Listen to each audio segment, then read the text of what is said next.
If a town offered you $10,000 just to move there, would you pack your bags immediately? Or would the question you're afraid to ask quietly creep into your mind? Why is no one else going?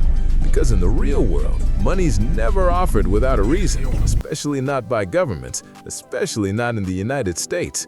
And yet right now, at this very moment, multiple American towns are openly advertising cash incentives, grants, free land, tax breaks, even monthly payments, all in exchange for one simple thing: your presence. And this isn't a scam, it isn't a rumor, and it isn't a marketing trick. These are official, legal programs approved by local governments that are running out of options. But what they rarely explain is the uncomfortable truth hiding behind the promise. Because if these places are willing to pay strangers to move in, something deeper is already breaking beneath the surface. And once you see it, you can't unsee it. Towns like Tulsa, Oklahoma proudly advertise $10,000 for remote workers willing to relocate.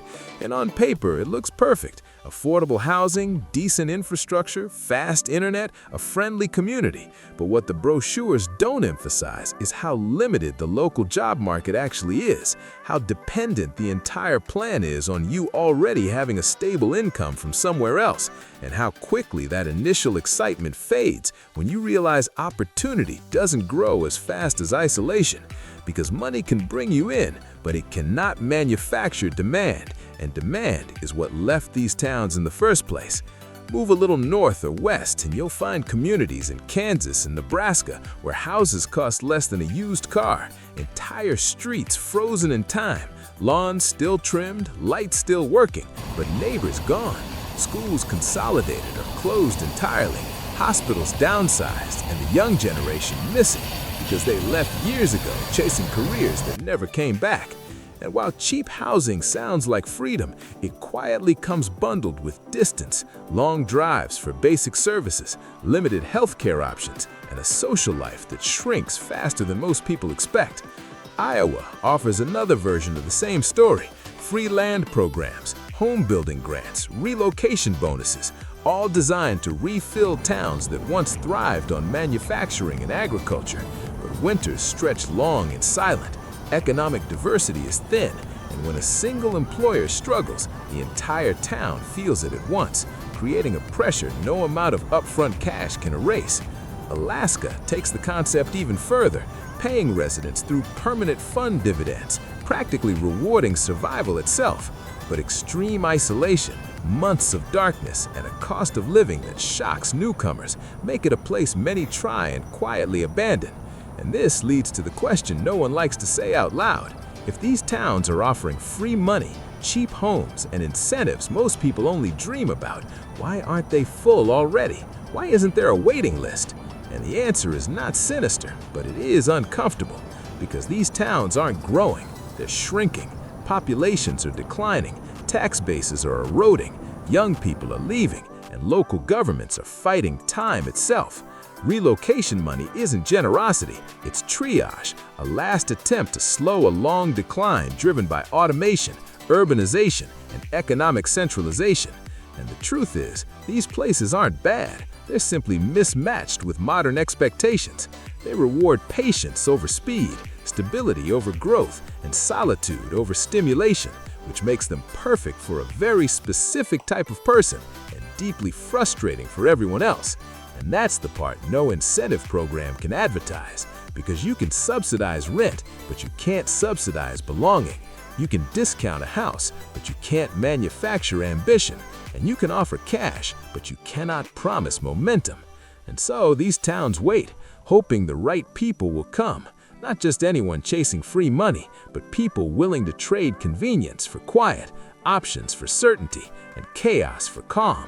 Which brings everything back to the original question. If a town paid you to move there, knowing exactly what you'd be giving up in return, would you see it as an opportunity or as a warning?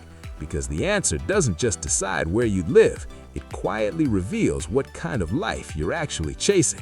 And the reason this question matters more than most people realize is because these towns are not an accident. They are a preview, a glimpse into a future many developed countries are quietly approaching, where opportunity concentrates into fewer places while the rest slowly hollow out, leaving behind perfectly livable cities with no clear purpose. And when you arrive in one of these towns for the first time, everything feels deceptively normal. The roads are paved, the houses stand straight, the supermarkets are stocked, the schools still open their doors every morning. But what's missing is momentum, that invisible current that tells you a place is going somewhere. Because growth isn't just about buildings or budgets, it's about belief. And belief is fragile. Once it leaves, it rarely comes back. Talk to locals who stayed, and you'll hear the same pattern repeated over and over. The factory closed, the company relocated, the jobs dried up, the kids left for college and never returned. And what remains is a community held together by memory rather than expectation. And that's why governments step in with cash incentives, hoping money can replace faith, hoping a check can restart a cycle that once ran naturally. But incentives attract attention, not roots, and attention fades quickly, especially when reality sets in. Because living in a shrinking town doesn't fail all at once, it fails quietly, slowly, in small compromises you don't notice at first. A longer drive to the nearest specialist doctor, fewer restaurant options, limited dating pools, fewer cultural events, less competition. And while some people find peace in that simplicity, others feel boxed in by it, especially those used to choice, speed, and constant stimulation. And the hardest part isn't the isolation itself. It's realizing there's no obvious exit once you've built your life around a place the rest of the world forgot. Which is why many relocation programs include strict conditions, minimum stay requirements, income verification, remote work eligibility. Because towns aren't just paying you to move, they're paying you to commit. And commitment is expensive, far more expensive than the check they hand you, because the real cost is opportunity, the opportunities you won't even know you missed. And yet, despite all of this, people still move, and some of them stay, and some of them thrive. Because for a certain kind of person, these towns offer something rare: predictability, safety, space, ownership, the ability to buy a home without lifelong debt, to raise children without constant pressure, to exist without competing against millions of strangers. And that's the contradiction at the heart of this story. These towns are not failures, they are filters. They repel those who need growth and attract those who value stability. And the problem isn't that incentives exist, it's that they're marketed as opportunity rather than trade-off. Because no one likes to admit that every gain comes with a loss. And when people arrive expecting a fresh start instead of a different pace, disappointment becomes inevitable. Which is why so many relocation stories quietly end without updates, without viral success, without celebration, just a silent return to wherever momentum still exists. And that silence is what makes these programs feel mysterious, even suspicious, when in reality they are brutally honest reflections of modern economics. Cities grow where talent clusters, and talent clusters where opportunity compounds, leaving the rest to compete with discounts instead of dreams.